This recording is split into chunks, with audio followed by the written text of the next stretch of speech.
Hey everyone, what's the craziest one-night stand story you've encountered? Story 1. I once hooked up with this girl who seemed to have a huge problem with me being straight. She wouldn't shut up about it, saying she can't believe she's with a straight guy and how she can't stand straight men. She would bring it up as we actively had sex. I have no problem with gays, lesbians, or whatever people, which is why I was having sex with her. I wouldn't have if I did. I have no clue why she would have agreed to have sex if she had such a problem with my sexuality. Story 2. Met this guy at a club. He was super handsome and in a band. Decided I would give a one-night stand a try. I made my friend take a photo of his license just in case anything bad happened. We went to his house, did the deed, and fell asleep. The next morning, I didn't really know the protocol, so I kept offering to go home. He kept saying no, that he will drive me home. We cuddled and talked the whole day. He drove me home, was over an hour away that night. We kissed at every red light. Long story short, we've been together almost 13 years. As in, are you asking for help? He has held you captive for 13 years? Opie responded, haha, SOS. Nah, we are all good here. Story 3. Met a group of other tourists whilst out on a pub crawl, and there's one who I thought was particularly cute. By the end of the night, it was just us, and after making out, we realize we're staying at the same hostel. We head back, and because we're trying to sneak by the staff, I suggested we use the fire exit route to get to my room, but we quickly realize we're stuck in this staircase. We eventually get out and end up in my room, where there are 6 to 7 other people sleeping. We try to be discreet, but get caught out more or less immediately. We got some dirty looks for the other people the next day. Story 4. Met her at the club and went home with her in the morning after. Not only did I find out she was 27, I was 19 at the time. She also had a 3-year-old son. Damn time to get out of there. Story 5. Met her at a Cheyenne Frontier Days night show. She was in the crowd by the stage. Had never seen her before. Took her home and had sex for 2 days before she asked me to drop her off in front of a grocery store on the other side of town. I never even knew her first name. Never saw her again after that. Story 6. Not the craziest story, but interesting nonetheless. I visited a new country all alone, and there was one night where I wanted to hook up with a handsome man. As I hopped in a taxi on the way to a local bar, my lower parts were vibrating all on its own, like it knew.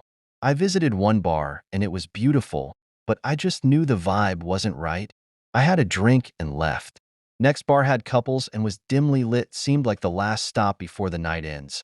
I then decided one more bar, and if it didn't work, then it wasn't meant to happen. I was going to head into a nearby college bar, but I remember wishing I could go back to the bar I had dinner in the night before. The vibes were amazing there. As I spot the college bar, it was like a movie. I heard music blasting down the road, and suddenly it all seemed really familiar. This was the place I had dinner the night before. I walked in, knowing this is where I wanted to be. As soon as lights hit me, I felt a pair of eyes behind me. Looking back, was a gorgeous 6 feet 4 inches dude staring me down. I'm shy and it can come across as rude, so I just turned right back around and ordered my last drink for the evening. I felt his eyes across the room for a bit, and after a while, he asked to sit down next to me, and his game was too strong. Nothing was mundane, and everything he said made me more attracted to him. His politics, beliefs. He asked me to taste his drink. I let him taste mine. When I returned from the restroom, a few ladies surrounded him, and he made it clear that he was super interested in me. Made jokes like, "This is my girl." They looked a little offended and left. He then asked how old I was, and when I answered 30, he said I might be too young for him. He was 37. Once he said that, I knew I wanted to go back with him. He asked where I was staying and offered for me to go back with him. More boldly than I said, "I'll go back with you." He asked me to repeat myself. I said it again, and he looked stunned. I don't care if this matters, but I am quite pretty, not trying to sound like a braggart. He gulped down his drink, took my hand, and led me to his hotel room. When we went back to his room, he was so human. Treated me with kindness. He cuddled me, kissed me, made me feel special. And when the night was over, he told me to spend the night. He asked for my number when I woke him before I left. We met one more time during my stay, and I never spoke to him again. It was insane because this is exactly what I was looking for. I wanted to be loved for a night. This taught me that one night stands don't have to mean everything, but I enjoy it when they mean something. Story 7. Girl from Tinder hits me up at 3:30 a.m. and asks to come over. Obviously a booty call. I gave her my address. She comes in with a huge-ass duffel bag that has World of Warcraft characters all over it.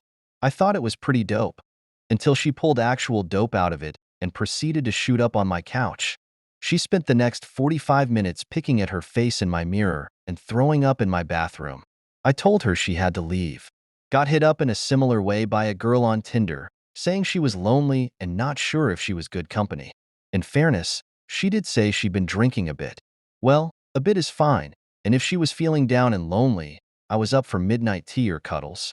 She comes over and seems fine, and as I ask her if she wants tea, she says no, she brought her drink. It was a nearly empty bottle of Talisker whiskey. She downed the whole thing on her own. That's a little bit more than a bit of drinking. So we sit and chat for a while. She's happy and flirty and emptying out the last sips of the bottle, and then the whiskey hits her for real, like a sledgehammer. She curls up on the floor and I bring her a bucket. Eventually, she graduates from the floor to the bathroom with me, holding her hair. Once she's gotten most of it out and some water to drink in between throwing up, she eventually gets up and leaves, saying she's sorry and she'll call me some other night. She never did call and unmatched me a few days later. The only proof I had of this story was the empty bottle of Talisker. Story 8. One time my friend John and I drove a couple hours to Boston for an old friend's birthday party that we hadn't seen in a while. It starts as a house party, and after that sort of dies down, we decided to go hit some bars. I hit it off with a girl, so we broke off from the group and stayed the night at her place. Next morning I wake up, get dressed, and head out into the kitchen. I seriously almost pissed my pants because who is sitting at the table? It's freaking John. We, completely unknown to each other, went home with girls who happened to be roommates. And now for the comments. That's awesome. Definitely would have messed with my head at first. LOL, right? John, did we smash last night? Story 9. Not me, but my college roommate. He went to a party one night, got wasted, and brought back an equally wasted girl back for some fun times. We had paper-thin walls in our apartment, so I could usually hear everything, so I just popped in my earbuds and played some World of Warcraft. I hear screaming next, and not the sex kind. Apparently not 30 seconds in, she threw up all over him and his bed. Odd part is they ended up dating a while later. Story 10. Not me, but my best friend in college had been speaking to this girl on Tinder, and they eventually met up one night. One thing led to another, and they ended up back at her place. They started going at it when suddenly the girl ran out of the room and started being violently sick in the bathroom. Turned out she hadn't been feeling well all day. My friend put her to bed, got her a glass of water, etc., asked the girl if she wanted him to stay. She said no, and then he left. To get out of her student flat, he had to exit through the kitchen. He ran into the girl's roommate, who my friend had met previously. They started chatting in the kitchen and then start having sex. Turns out the girl's roommate also fancied the pants off my pal. As they were just getting into it, though, the girl asked them to stop, then she ran to the bathroom to also be violently sick. Turns out both roommates had food poisoning from their dinner the night before. Story 11. When I was an 18-year-old virgin, I worked at a store in a shopping mall. There was a car insurance place a few doors down from our store, and there was a woman that worked there that was about 28 years old, and a solid 10 out of 10. She had this real sexy librarian thing going. Glasses, hair always in a ponytail, or braided pigtails. I joked with my buddies a few times that I should ask her out. One day she was in our store, and after chatting a while, she made a comment about it being a while since the last time she got laid, and she made it somewhat clear that I had a shot. I decided I was going to do something I never thought I had the balls to do. During closing time, I went over to her store and asked her straight up. Me, got any plans after work? Her, nope. Me, wanna have sex? Her, yes I do. I have no recollection of how good it was my first time, so I was just happy to get some action. The next morning, she asks me if I could drive her 9-year-old kid to school. Most awkward drive of my life. A few days later, she is in the mall shopping and brings her kid by my store to say hi. I didn't know how to deal with this. It seemed like I trapped myself. The next day I told her that I didn't feel mature enough for her, and I didn't want to continue seeing her. I was pretty close to chickening out from that conversation and just quitting my job and disappearing.